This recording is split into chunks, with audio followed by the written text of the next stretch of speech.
Maka syarat-syarat jadi imam ini harus paham dia sebagai imam. Makanya imam itu adalah afqahu minhum, orang yang paling faqih di antara mereka. Orang yang paling faqih itu adalah orang yang paling paham tentang ilmu agama. Jadi bukan paham-pahaman, tapi betul-betul paham. Dan bahkan pendapat yang ekstrim, ketika orang yang paling paham itu tidak mempersilahkan ia untuk jadi imam, maka sholatnya itu jadi nggak afdol kalau ada orang yang faqih di situ. Ada pendapat seperti itu. Kemudian seorang imam itu adalah aqra'uhum, orang yang paling fasih bacaannya, banyak hafalan Al-Qur'annya gitu. Oleh karena itu Umar bin Khattab itu mempersilahkan Ubay bin Ka'ab untuk menjadi imam sholat tarawih pada saat itu karena bacaan Ubay bin Ka'ab itu mantap.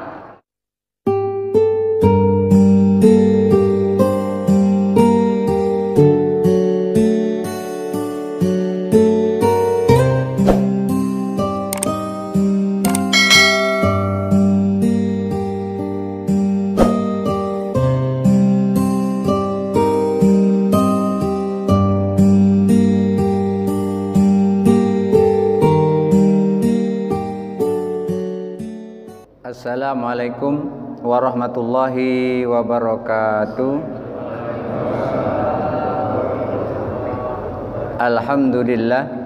Alhamdulillahi nasta'inuhu wa nastaghfiruh wa na'udzu billahi min syururi anfusina wa min sayyiati a'malina.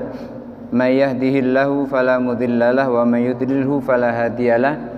Asyhadu an la ilaha illallah wahdahu la syarikalah wa asyhadu anna Muhammadan abduhu wa rasuluhu la nabiyya ba'dah. Allahumma shalli ala sayyidina Muhammad wa ala ali sayyidina Muhammad. Rabbi shrah li sadri wa yassir li amri wahlul 'uqdatam min lisani yafqahu qawli, amma ba'du. Hadirin hadirat Bapak Ibu jamaah salat maghrib Masjid Al-Hidayah yang dirahmati Allah. Kemarin kita bicara soal mengakhirkan waktu sholat, artinya kita sholat di waktu akhir. Orang sholat di akhir waktu itu mendapat ampunan Allah. Orang sholat di awal waktu mendapat ridho Allah. Itu yang kemarin kita sampaikan. Karena kalau seandainya sholat di akhir waktu itu tidak boleh, maka itu akan memberatkan bagi orang yang ingin sholat. Mungkin karena lupa atau karena sesuatu yang lain sehingga mau tidak mau sholat itu harus di akhir waktu. Andaikan di akhir waktu itu nggak boleh, maka akan menyulitkan orang yang ingin sholat. Berikutnya akan kita bahas bagaimana kalau seandainya anak kecil atau orang kafir yang telah masuk Islam atau orang yang haid kemudian telah suci atau orang nifas telah suci. Ini kita membahas persoalan sholat, dan yang hal ini jarang sekali dibicarakan, tapi sering terjadi di masyarakat, sehingga kadang-kadang banyak orang bertanya-tanya tentang bagaimana ketika dia datang bulan, bagaimana ketika dia haid, sholatnya seperti apa, kalau haidnya lama sekali seperti apa. Ini menjadi tanda tanya di masyarakat. Bismillahirrahmanirrahim. Faslun fasal. Idza balagha sabiyyu, apabila anak kecil telah memasuki masa baligh. Au aslamal kafiru, atau orang kafir telah masuk Islam. Au taharat al-haidu awin nufasa'u, atau orang yang datang bulan telah suci, masa datang bulannya telah habis dan dia telah mandi. Atau orang yang nifas, nifas itu adalah darah yang keluar setelah melahirkan, itu namanya nifas. Kalau ada orang nifas dan ketika dia telah suci dari nifasnya, au afaqal majnunu, atau ada orang gila, ketika orang gila itu telah sehat dari gilanya, awil mughma alaihi, atau ketika ada orang pingsan. Kan bisa terjadi ya ada orang pingsan karena kemarin pas saat hari Minggu ada gotong royong, tiba-tiba setelah tegak itu langsung terjatuh dan dia tidak sadar, hanya sebentar, kurang lebih sekitar 5 menit digosok-gosok pakai minyak angin baru dia sadar, ternyata dia masuk angin, kebanyakan ngisep angin barangkali.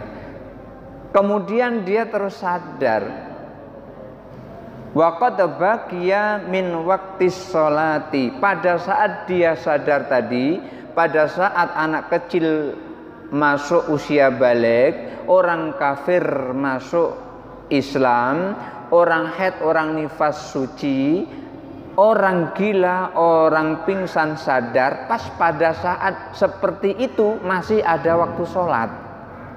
Mungkin sekitar 5 menit atau 7 menit umpamanya begitu. Wa qad baqiya min waqti sholati, pada saat seperti itu masih tersisa waktu sholat, qadra rak'atin, kurang lebih waktu yang dipakai untuk sholat atau waktu yang tersisa untuk sholat itu masih ada 1 rakaat. Kalau 1 rakaat itu kemungkinan sekitar 1 menit atau 2 menit gitu ya. Kalau 1 rakaat.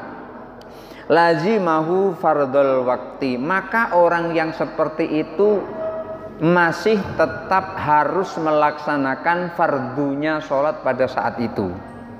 Umpamanya nih, umpamanya waktu zuhur itu tinggal 1 menit lagi atau 1 rakaat lagi. Pada saat itu si anak kecil ini pada saat itu sudah memasuki usia balik, maka saat itu masih ada 1 rakaat untuk melakukan sholat, otomatis ya harus ada waktu untuk ngambil air wudhu, ada waktu untuk ngambil baju untuk dipakai nutup aurat, pokoknya persiapan. Pas begitu tegak itu kurang lebih sekitar tinggal 1 rakaat. Atau ketika ada orang kafir masuk Islam, masih bisa melakukan sholat dalam keadaan 1 rakaat dan seterusnya itu tadi, maka orang seperti itu wajib melaksanakan fardunya sholat. Ini membuktikan bahwasanya sholat di akhir waktu itu boleh, bukan tidak boleh.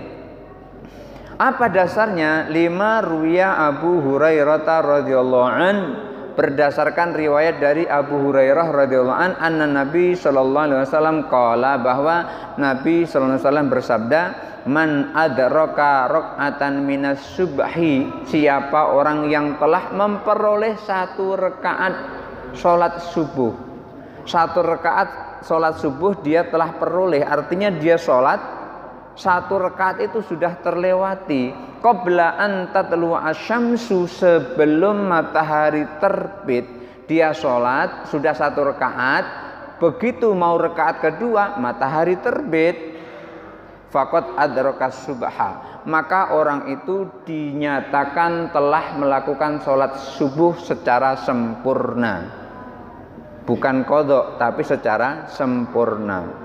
Kenapa? Karena dia sudah mendapat 1 rakaat. Ini dasar kalau memperoleh 1 rakaat dari sholat subuh itu sama dengan sudah melakukan sholat fardu. Ini riwayat dari Abu Hurairah radhiyallahu an. Wa man adraka rak'atan minal asri, siapa orang yang telah memperoleh 1 rakaat sholat asar, artinya ketika dia sholat asar udah 1 rakaat, terus terdengar azan, matahari terbenam, qabla an taghruba syamsu, 1 rakaat ini terjadi sebelum matahari terbenam. Dia sholat 1 rakaat, matahari belum terbenam, terus rakaat kedua matahari terbenam.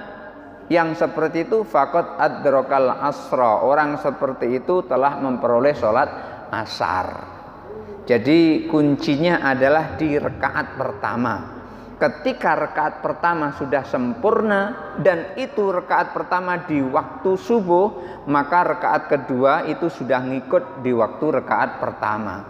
Sama dengan sholat asar, ketika rakaat pertama di waktu asar, artinya sebelum matahari terbenam, maka rakaat kedua, ketiga dan keempat ngikut pada rakaat yang pertama. Artinya dia telah melakukan sholat asar itu walaupun hanya 1 rakaat di sholat asar di waktu asar, maka ia telah memperoleh asar semuanya.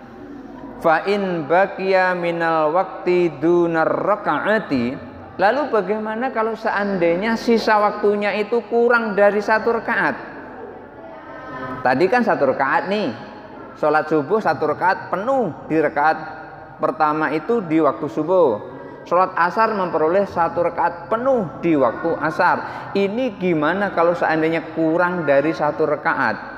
Wa fihi qaulani, kalau ada orang yang memperoleh nggak cukup 1 rakaat, ini ada 2 pendapat.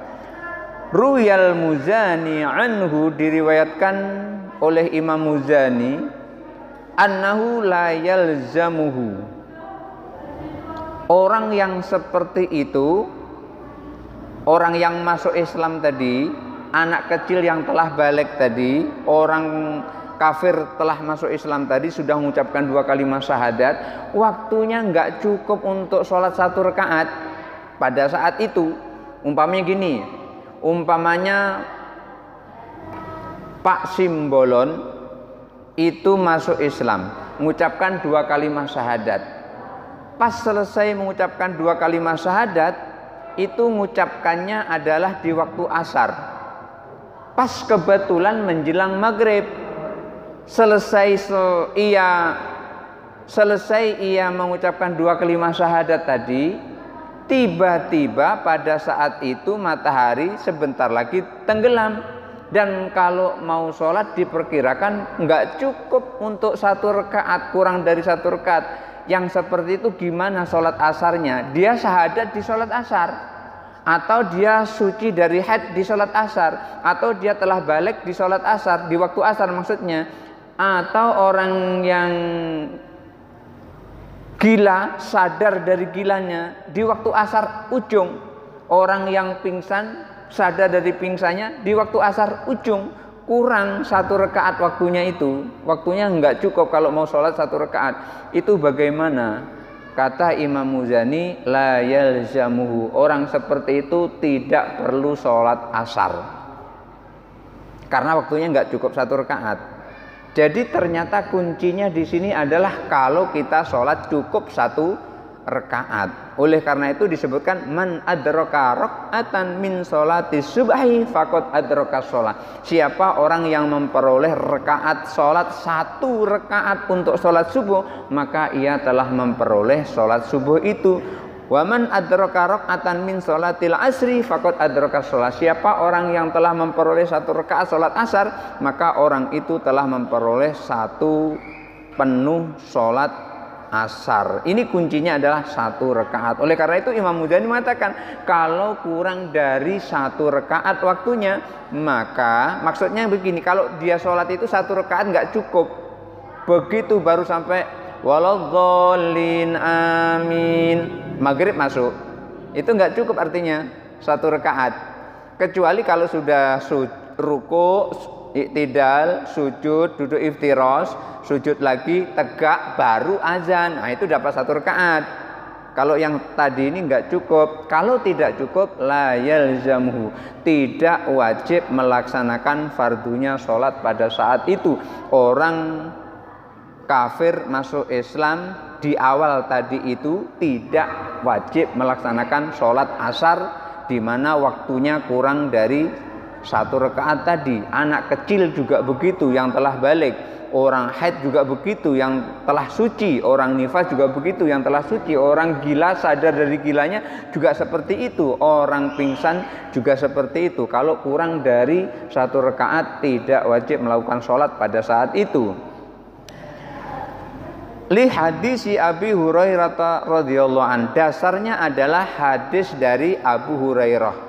Syaratnya adalah cukup 1 rakaat. Waktunya bisa melaksanakan sholat 1 rakaat. Wali annahu bidunir rakaati la yudrikul jumu'ata, karena kalau kurang dari 1 rakaat itu tidak akan bisa dikatakan telah melakukan sholat Jumat. Ini kiasnya ke sholat Jumat ini. Jadi kalau ada orang sholat Jumat kemudian kurang dari 1 rakaat, cuman dapat separuh, begitu datang terus salam tahiyat akhir, maka orang seperti itu tidak memperoleh sholat Jumat yang seperti itu. Wa kadzalika hauna, demikian juga di sini. Orang yang baru masuk Islam waktunya enggak cukup, itu sama dengan orang sholat Jumat tidak cukup dengan 1 rakaat, enggak bisa sholat Jumat. Ini pendapat yang pertama. Wa qala fi kitabi istiqbalil kiblati, disebutkan di dalam kitab namanya Istiqbalul Kiblah. Ini nama kitabnya. Kitab namanya Istiqbalul Kiblah. Yalzamuhu biqadri takbiratin. Kalau ada orang yang masuk Islam tapi masih ada waktu kurang lebih sekitar takbiratul ihram, ketika dia takbiratul ihram itu masih bisa. Atau orang yang gila, sembuh dari gilanya, waktu sholat masih cukup untuk takbiratul ihram. Anak kecil balik, waktunya masih cukup untuk takbiratul ihram dan seterusnya itu tadi. Maka yang seperti itu, kalau orang yang melakukan masuk Islam dan waktunya masih cukup untuk 1 rakaat, dikatakan di dalam kitab Istiqbalil Kiblah, yalzamuhu, dia tetap harus melaksanakan fardu sholat itu seukuran kurang lebih takbiratul ihram. Li'annahu idraku hurmatin, karena ia telah memperoleh takbiratul ihram. Maka orang yang sholat jamaah itu Bapak sudah memperoleh 1 takbiratul ihram, itu orang yang seperti ini dinyatakan telah masuk sholat berjamaah. Misalnya gini, Bapak terlambat ke masjid, imam sholat maghrib sudah rakaat pertama, rakaat kedua, rakaat ketiga sudah selesai. Maksudnya tegaknya sudah selesai. Imam sudah duduk tahiyat akhir, sudah membaca asyhadu alla ilaha illallah wa asyhadu anna muhammadar rasulullah. Umpamanya begitu, kita baru datang, kita langsung takbiratul ihram, Allahu akbar, kemudian langsung duduk seperti duduknya imam. Kan orang sholat itu harus ngikuti imam kalau berjamaah kan. Orang sholat berjamaah tidak ngikuti imam, maka sholatnya batal. Umpamanya sholat subuh, orang sholat subuh, imamnya baca doa kunut, Allahumma hdina fiman hadait, jamaah menyebut amin gitu. Dia nggak ikut kunut, dia orang kunut, dia tidak ikut kunut, malah aminnya itu diganti, dia Allahumma hdina fiman hadait bid'ah wa afina fiman afait bid'ah wa tawallana fiman tawallait bid'ah. Yang seperti itu justru malah batal total yang seperti itu. Bid'ah kan dalam bahasa Arab kan, amin juga dalam bahasa Arab, cuman beda antara sebutan amin dengan bid'ah. Kalau amin ini adalah komunikasi kita kepada Allah. Jadi sholat itu selama komunikasi kita itu kepada Allah, sholatnya tidak batal. Itu kuncinya. Tapi kalau komunikasinya antara satu orang dengan orang lain, ini yang menyebabkan batal. Kalau antara satu orang dan orang lain. Umpamanya gini, pas lagi sholat, sebelah kita bersin, acing. Terus dia sebut alhamdulillah. Pak Haji Usman kebetulan di sebelahnya, sebut yarhamukallah. Yang bersih nyebut yahdibukumullah. Nah, yang seperti ini sholatnya batal walaupun itu bahasa Arab. Kenapa? Karena dia ngomong sebetulnya antara satu dengan yang lain. Tapi kalau ngomongnya kepada Allah, komunikasinya kepada Allah bukan kepada orang, tidak membatalkan sholat. Oleh karena itu, ketika ada sebuah riwayat waktu sholat, itu yang dibaca bukan seperti yang dilakukan oleh Rasulullah Shallallahu Alaihi Wasallam. Waktu itu adalah bacaan iktidal. Ketika sahabat membaca di dalam sholatnya seperti itu, Rasulullah taunya itu karena arsy bergoncang. Rasulullah itu kan kasab. Kasab itu artinya mengetahui yang kita tidak tahu. Ketika Allah, malaikat tahu, itu Rasulullah juga tahu. Itu kasab namanya. Begitu ada sahabat membaca doa iktidal seperti tadi, goncang ars. Lalu selesai sholat, Rasulullah tanya, siapa yang membaca doa tadi waktu iktidal? Takut-takut orang mau nyebut. Begitu Rasulullah tahu kalau sahabat pada takut untuk menyebut siapa yang melakukan doa tadi, lalu Rasulullah sampaikan, tadi ketika aku mendengar doa itu, ars berguncang, malaikat sibuk mencatat doa orang yang melakukan doa itu tadi. Akhirnya langsung ada sahabat menyebut, ana ya Rasulullah, aku wahai Rasulullah. Ini artinya apa? Artinya selama apa yang kita sebut, apa yang kita lakukan itu tidak bertentangan dengan syariat, itu artinya boleh, selama tidak bertentangan dengan syariat. Kalau bertentangan dengan syariat baru tidak boleh. Dan itulah yang disebut dengan sesat kalau tidak sama dengan syariat. Makanya di situ ada kata-kata dalam ilmu tasawuf itu ada kata-kata namanya ta'ah, ada kata-kata namanya maksiat. Ada taat, ada maksiat. Kullu ma yuwafiqu syari'ata wa ta'ah. Apapun yang dilakukan yang tidak bertentangan dengan syariat, sejalan dengan syariat, itu namanya taat. Wa kullu ma yukhalifu syari'ah wa wal maksiat. Dan setiap yang bertentangan dengan syariat itulah namanya maksiat. Dia dosa, kan gitu. Kadang-kadang nggak ngerti yang seperti itu. Asal nggak dilakukan Nabi masuk neraka, asal nggak dilakukan Nabi masuk neraka. Aduh, gawat yang seperti itu. Akhirnya Umar bin Khattab masuk neraka, Utsman bin Affan masuk neraka.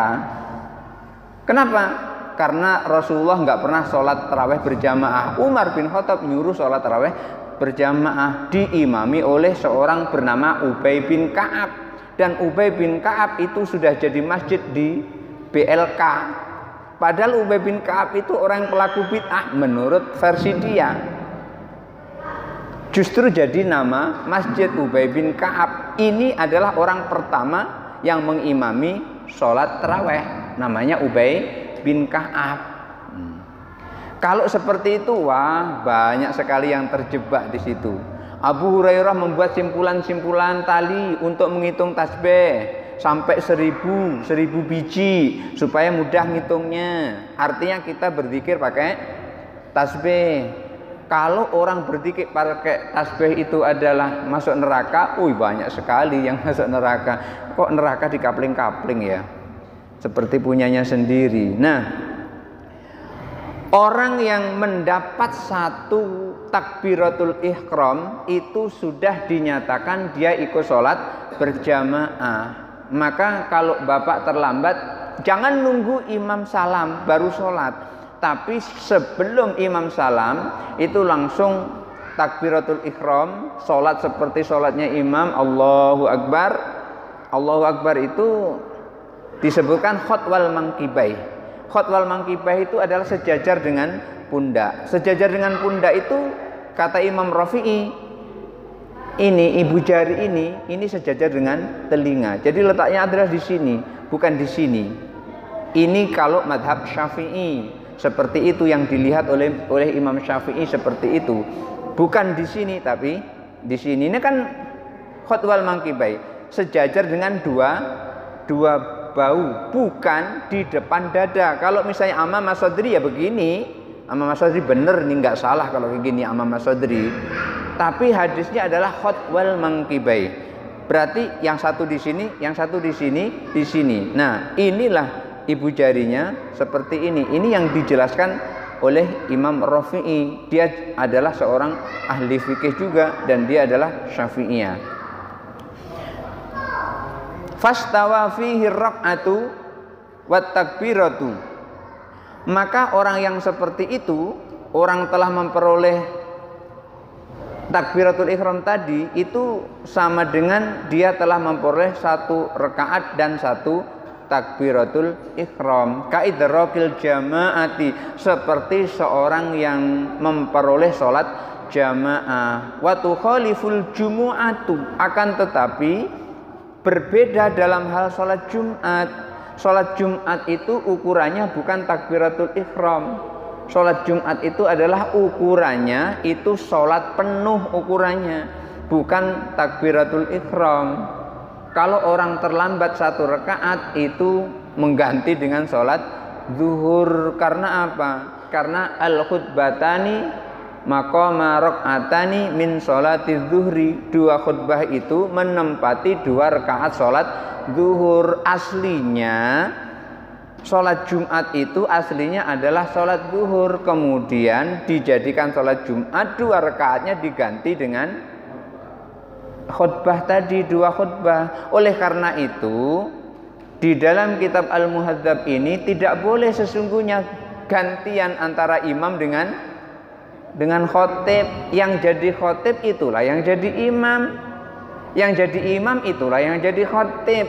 Masa rakaat pertama kedua supirnya A, rakaat ketiga keempat supirnya B?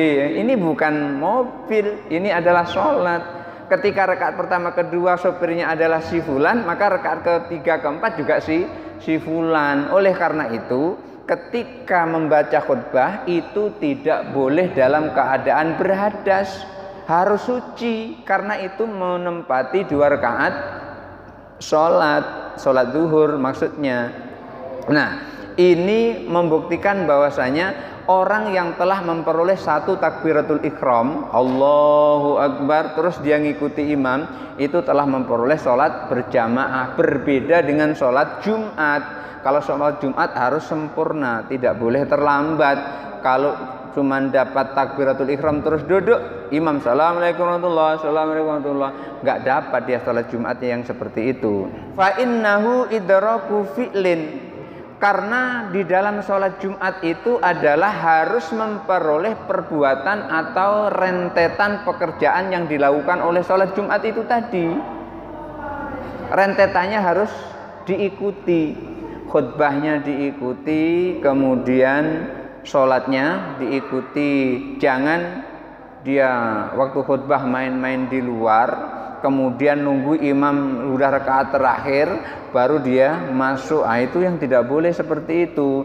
Fa'tabara fihi rak'atu, maka diungkapkan di sini adalah 1 rakaat. Maka ada pendapat kalau telah memperoleh 1 rakaat maka orang sholat Jumat itu sudah sah. Ada gitu. Ada yang mengatakan 1 rakaat sudah diperoleh dalam sholat Jumat maka sholat Jumatnya sah. Ada yang mengatakan kalau 1 rakaat itu nggak cukup, artinya cuma 1 rakaat dia berjamaah dengan imam itu, rakaat keduanya nambah sendiri, yang seperti itu ganti sholat zuhur. Ada yang mengatakan seperti itu, terserah kita mau yang mana. Wa hadza idraku hurmatin, dan ini adalah memperoleh 1 takbiratul ihram.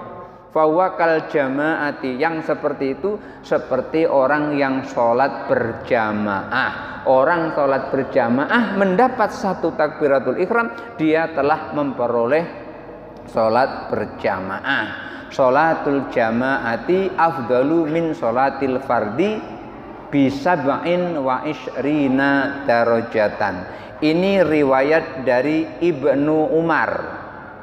Tapi kalau riwayat dari Abu Hurairah, sholatul jamaati afdalu min sholati ahadikum wahdah bi khamsin wa ishrina darajatan. Menurut riwayat Abu Hurairah, sholat berjamaah itu lebih utama daripada sholat sendirian 25 kali lipat. Ini menurut riwayat Abu Hurairah. Tapi menurut riwayat Ibnu Umar itu sholat berjamaah lebih utama dari sholat sendirian 27 derajat atau 27 kali lipat. Loh Ustadz, enak banget dia dapat 27 kali lipat. Begitu datang langsung salam. Selebihnya kan salat sendiri.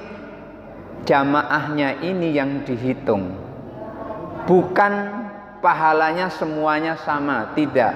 Antara orang yang satu dengan orang yang lain bisa jadi memperoleh pahala itu tidak sama, sesuai dengan kekhusyuan masing-masing, sesuai dengan kesempurnaan masing-masing.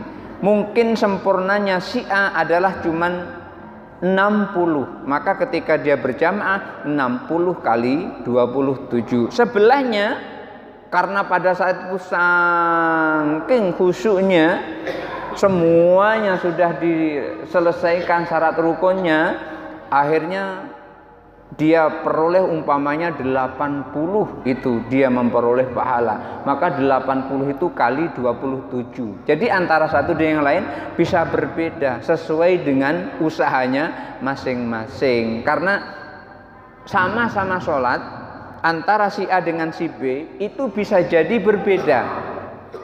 Yang satu sholat betul-betul dia menghadirkan hatinya di sholat itu, artinya dia sholatnya jujur. Yang satu sholat mungkin dia sholat ikhlas dia, tapi nggak jujur. Ada orang sholat jujur, ada orang sholat ikhlas. Ikhlas itu gimana? Ikhlas itu ketika dia sholat lillahi ta'ala, sholatnya akan diterima oleh Allah. Tetapi ada orang sholat jujur. Kalau jujur itu sudah pasti ikhlas. Kenapa? Zahir dan batinnya sama. Lalu apa bedanya dengan ikhlas? Kalau ikhlas tadi begitu, usalli fardhal isya'i arba'a rakaati mustaqbilal qiblati adaan lillahi ta'ala Allahu akbar. Urutan-urutan sholat dikerjakan. Pas lagi membaca Fatihah, pikiran pergi keluar masjid, nengoki sendalnya. Sendalku masih ada enggak ya? Nengoki motornya, aduh motor aku tadi lupa kunci. Ini kan sholat, tapi hatinya jalan-jalan kemana? Artinya sholatnya tidak jujur yang seperti itu. Menghadirkan badan di hadapan Allah saat sholat, tapi hatinya tidak dihadirkan. Maka orang yang seperti ini sholatnya tidak jujur. Maka orang sholat tidak jujur dengan orang sholat ikhlas itu bisa berbeda pahalanya di hadapan Allah Subhanahu wa ta'ala. Cuman kita nggak tahu berapa pahalanya karena Allah yang menilai. Yang jelas kedua-duanya diterima oleh Allah, cuman kesempurnaannya yang berbeda. Ini yang tadi itu adalah kajian tasawuf. Wa amma sholatul lati qablaha fayundharu fiha. Adapun sholat yang sebelumnya itu perlu diperhatikan. Maksudnya adalah ketika ada orang yang masuk Islam, kemudian masuk Islamnya di akhir waktu, yang pada saat itu kalau masih ada waktu sisa 1 rakaat, orang itu wajib melakukan sholat pada saat itu. Lalu gimana sholat sebelumnya? Ya sholat sebelumnya berarti kan dia masih kafir dia kan, kalau dia orang kafir masuk Islam kan. Ya, oleh karena itu yang seperti ini perlu diperhatikan. Wa in kana dzalika fi waqti subhi, kalau waktunya itu pada saat itu adalah pada masuk waktu subuh, kalau waktunya itu adalah waktu subuh, awil zuhri atau waktu zuhur, awil maghribi atau waktu maghrib, lam yalzamuhu ma qablaha, salat sebelumnya tidak dinyatakan untuk dilaksanakan. Jadi sholat saat itu saja yang dilaksanakan. Misalnya dia masuk Islamnya pas pada saat subuh, masih ada 1 rakaat, sebentar lagi matahari terbit. Yang dilakukan adalah subuh itu. Isya tidak usah dilakukan. Sama dengan ketika dia masuknya waktu zuhur. Ketika di akhir waktu zuhur dia mengucapkan 2 kalimat syahadat, waktu masih ada 1 rakaat, maka sholat subuhnya tidak usah dilaksanakan. Atau maghrib, maghrib dia membaca syahadat, atau maghrib anak ini telah balik, atau maghrib orang ini telah suci dari nifas dan haidnya, atau maghrib orang ini telah sadar dari gila atau pingsannya, sudah sembuh. Maka waktu asar tidak usah untuk melakukan sholat asar, karena sadarnya adalah di akhir waktu maghrib. Tidak dilaksanakan sholat sebelumnya, tidak wajib. Li'anna dzalika laisa biwaqtin la qablah, karena pada saat itu tidak ada waktu untuk melakukan sholat. Pada saat itu nggak ada waktu untuk melakukan sholat ya. Kalau kafir belum Islam dia pada saat itu, umpamanya dia mengucapkan 2 kalimat syahadat itu pas mega di atas awan itu tinggal sedikit lagi, dia ucapkan asyhadu an la ilaha illallah wa asyhadu anna muhammadar rasulullah, udah masuk Islam dia di akhir waktu maghrib. Maka waktu asarnya dia tidak usah melakukan sholat asar lagi. Wa in kana dzalika fi waqtil asri, akan tetapi kalau syahadatnya, sucinya, sadarnya itu adalah di waktu asar, au fi waqtil isya'i, atau di waktu isya, di akhir isya, qala fil jadid, disebutkan di dalam qaul jadid Imam Syafi'i. Imam Syafi'i itu punya 2 qaul, punya 2 pendapat. Yang satu namanya qaul jadid, yang satu namanya qaul qadim. Jadi ada 2 pendapat, pendapat yang baru dan pendapat yang lama. Kan biasa itu ya, revisi itu biasa kan, revisi, karena ini adalah ilmu. Yaljamuhu dzuhru, kalau di akhir waktu zuhur itu harus dilaksanakan bima yaljamuhu bil asru, seperti halnya dilakukan di waktu asar. Kalau dia sehatnya itu di waktu asar, zuhur tetap harus dilakukan juga. Wa yaljamul maghribu bima yaljamu bil isya, ketika ia sadarnya di waktu isya, maka maghrib juga harus dilakukan sholat seperti ia melakukan sholat isya. Wa fi ma yalzamu bil asr wal isya'u qaulani, dan orang yang mengharuskan sholat asar dan sholat isya ini ada 2 pendapat. Ahaduhuma rakaatun, yang pertama memperoleh 1 rakaat, wasani takbiratun, yang kedua memperoleh 1 takbiratul ihram. Kalau telah memperoleh 1 rakaat, maka sebelumnya juga ikut sholat. Misalnya asar berarti zuhur ikut sholat. Pendapat yang kedua seukuran takbiratul ihram, maka sebelumnya ikut sholat. Asarnya dilakukan, zuhurnya dilakukan. Wa dalilu alaihi anna waqtal asri waqtal zuhri, karena buktinya adalah waktu asar itu juga waktu zuhur. Apa buktinya? Orang yang bepergian bisa menjamak antara asar dan zuhur, tapi nggak bisa asar dan maghrib, nggak bisa. Berarti antara asar dan zuhur itu adalah 1 waktu. Wa waqtul isya'i wa waqtul maghribi fi haqqi ahlil udri wa wal musafiru. Demikian juga isya dengan maghrib itu 1 waktu bagi orang yang punya udzur safar, udzur dalam keadaan bepergian. Maka kita boleh menjamak sholat itu adalah zuhur, asar, maghrib, isya, tapi dengan syarat kita bepergian. Bapak mau pergi ke Padang, bepergian seperti itu, sholat zuhur sekaligus sholat asar, sholat maghrib sekaligus sholat isya. Jangan sholat maghrib sekaligus sholat, jangan sholat asar sekaligus sholat maghrib, itu salah, itu beda waktu itu. Wah, katanya boleh menjamak, akhirnya dia sholat asar, sudah sholat asar, sholat maghrib, itu salah kamar namanya itu.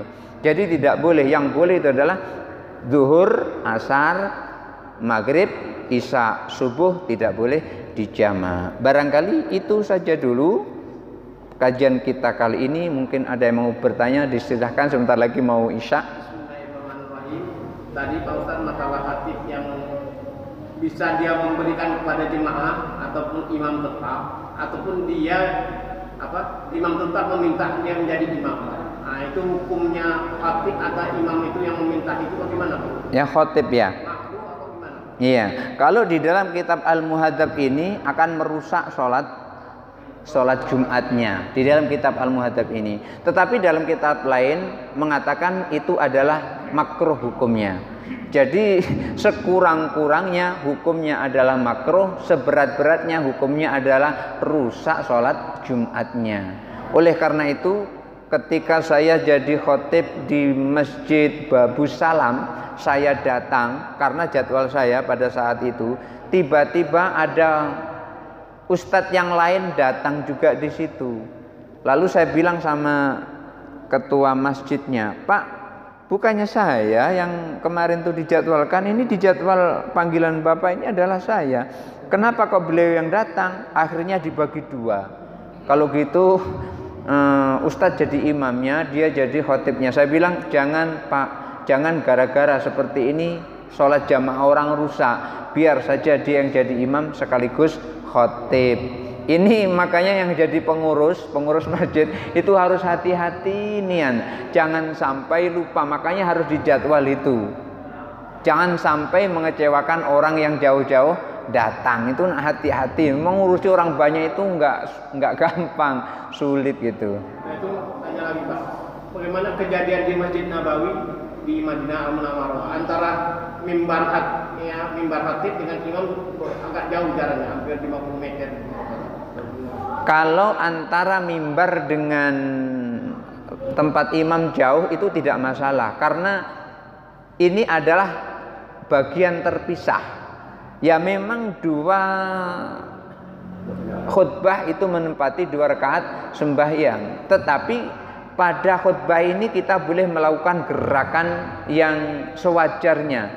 Artinya boleh melakukan gerakan 3 kali berturut-turut. Boleh, karena ini tidak termasuk pada rukun sholat. Ini adalah masuk pada aturan rukun dan syarat khutbah, bukan masuk pada aturan rukun dan syarat sholat. Kalau khutbah ini nanti masuk pada syarat dan rukun sholat, makanya nanti jadi rusak. Kenapa? Karena kalau nanti kita ngomong dengan orang itu jadi batal. Sementara itu Rasulullah pernah ketika melihat ada orang datang pada saat Rasulullah sedang berkhutbah, langsung Rasulullah tunjuk, ya fulan sholli, wahai fulan sholat. Kamu belum sholat. Akhirnya orang itu langsung sholat 2 rakaat. Lalu banyak pertanyaan, sholat 2 rakaat pada saat hari Jumat yang ditunjuk oleh Rasulullah itu sholat apa? Maka Imam Nawawi menjelaskan sholatnya adalah sholat tahiyatul masjid. Jadi tidak apa-apa. Barangkali itu saja dulu. Masih ada lagi? Silakan. Itu melanjutkan yang dia Pak Ajusman ya. Itu kadang-kadang ada, dan itu bukan di sini aja ya. Ada mempersilahkan orang lain sholat batal nggak dari hak khotib. Khotib turun dan silakan. Oh gitu.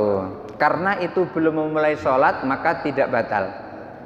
Ketika sudah sholat, Allahu Akbar, silakan, batal seperti itu. Tapi kalau belum sholat belum batal, karena itu belum masuk rukun-rukun sholat, belum masuk syarat dan rukun sholat. Itu ngomong seperti itu masih di luar sholat ya. Iya. Biasanya langsung jadi imam. Nah, sementara khotib turun mempersilahkan orang lain. Imamnya, khotibnya mempersilahkan orang lain jadi imam, bukan dia yang jadi khotib. Yang seperti itu khotibnya tidak paham. Maka seorang khotib itu harus paham. Maka syarat-syarat jadi imam ini harus paham dia sebagai imam. Makanya imam itu adalah afqahu minhum, orang yang paling faqih di antara mereka. Orang yang paling faqih itu adalah orang yang paling paham tentang ilmu agama. Jadi bukan paham-pahaman, tapi betul-betul paham. Dan bahkan pendapat yang ekstrim, ketika orang yang paling paham itu tidak mempersilahkan ia untuk jadi imam, maka sholatnya itu jadi nggak afdal. Kalau ada orang yang faqih di situ, ada pendapat seperti itu. Kemudian seorang imam itu adalah aqra'uhum, orang yang paling fasih bacaannya, banyak hafalan Al-Qur'annya gitu. Oleh karena itu Umar bin Khattab itu mempersilahkan Ubay bin Ka'ab untuk menjadi imam sholat tarawih pada saat itu, karena bacaan Ubay bin Ka'ab itu mantap.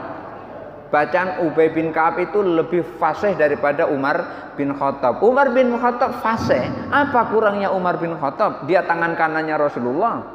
Siapa yang ganggu Rasulullah lehernya hilang di tangan Umar bin Khattab.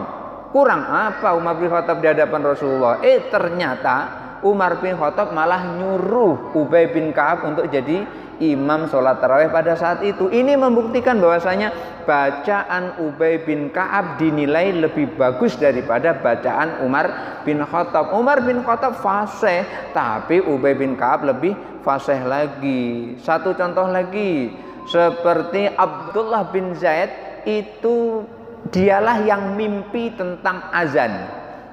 Begitu Rasulullah bingung bagaimana caranya mengumpulkan orang untuk sholat berjamaah, kalau sholat itu sudah masuk, lalu ada ngusul pakai lonceng. Lonceng itu punyanya orang Nasrani.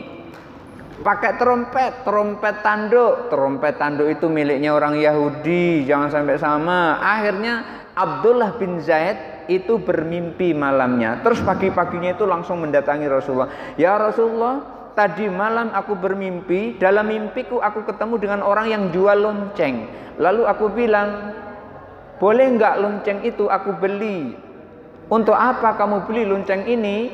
Untuk mengumpulkan orang sholat. Maukah kamu aku ajari bagaimana cara mengumpulkan orang sholat? Mau. Itulah terus diajarkan Allahu Akbar, Allahu Akbar, Allahu Akbar, Allahu Akbar, dua kali sampai akhir. Lalu itu diceritakan kepada Rasulullah termasuk sampai qomatnya. Setelah itu Rasulullah sampaikan, Abdullah bin Zaid, sampaikan apa yang kamu mimpikan itu kepada Bilal. Karena Bilal itu suaranya lebih bagus dari suaramu dan suaranya lebih lantang dari suaramu. Yang punya adalah Abdullah bin Zaid, yang melaksanakan adalah Bilal. Ini karena Rasulullah menilai Bilal itu lebih fasih dan lebih bagus, lebih lantang suaranya dibanding Abdullah bin Zaid. Jadi seperti itu. Jadi imam itu sesungguhnya bukan ringan tapi berat. Kalau ada orang yang paling fasih di situ, ada orang yang paling faqih di situ, sementara dia orang-orang sudah maklum semuanya, dia tidak mempersilahkan yang faqih itu, maka sholatnya menjadi tidak afdol, tidak sempurna sholat berjamaahnya. Oleh karena itu, ya sebetulnya kita semua bisa jadi imam, tapi dengan syarat itu tadi, yang faqih itu mempersilahkan. Misalnya yang faqih sakit, kayak Rasulullah sakit, kan pernah Rasulullah sakit, siapa yang jadi imam? Yang dipersilahkan adalah Abu Bakar As-Siddiq. Ini indikasi bahwasanya Abu Bakar As-Siddiq nanti akan menjadi penggantinya, penerusnya Rasulullah Shallallahu Alaihi Wasallam. Barangkali itu saja dulu, mudah-mudahan ada manfaatnya. Hadanallahu wa iyyakum ajmain, wallahul muwaffiq ila aqwamit thoriq. Wassalamualaikum warahmatullahi wabarakatuh.